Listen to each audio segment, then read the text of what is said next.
अस्सलाम वालेकुम दोस्तों, उम्मीद है आप सब लोग ठीक ठाक होंगे। इस वीडियो में मैं आपको YouTube के एक नए फीचर के बारे में बताने जा रहा हूं जो आज ही आया है। ठीक है, ये YouTube नया फीचर क्या है, आपने करना क्या है कि यहाँ YouTube एप्लीकेशन में आ जाना है और यहाँ पर मैं आपको नया फीचर बताऊंगा कि वो क्या है। जब भी आप पहले यहाँ YouTube पर आते तो सामने जो भी वीडियो होती वो लोडिंग करना स्टार्ट कर देती थी और प्ले हो जाती थी। देखिए ये वीडियो लोडिंग कर रही है और प्ले हो जाती है। ठीक है, मगर पहले इसमें ये कमी थी कि आपके पास यहाँ ऑडियो का ऑप्शन नहीं था, मगर अब YouTube ने वो मसला भी हल कर दिया और यहाँ पर आप देख सकते हैं वीडियो हमारे पास चल रही है, मगर यहाँ उसके साथ ऊपर ये स्पीकर का जो है वो ऑप्शन भी आ गया, यानी आप यहाँ से ऑडियो भी सुन सकते हैं और उसके साथ कैप्शन भी है। ठीक है, तो आप यहाँ से कैप्शन भी ऑन कर सकते हैं।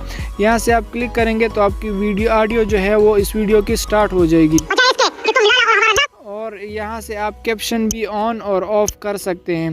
तो ये एक बेहतरीन ट्रिक है। उम्मीद है आप सब लोगों को पसंद आएगी। मिलते हैं मेरे नेक्स्ट वीडियो में, तब तक के लिए अल्लाह हाफिज़।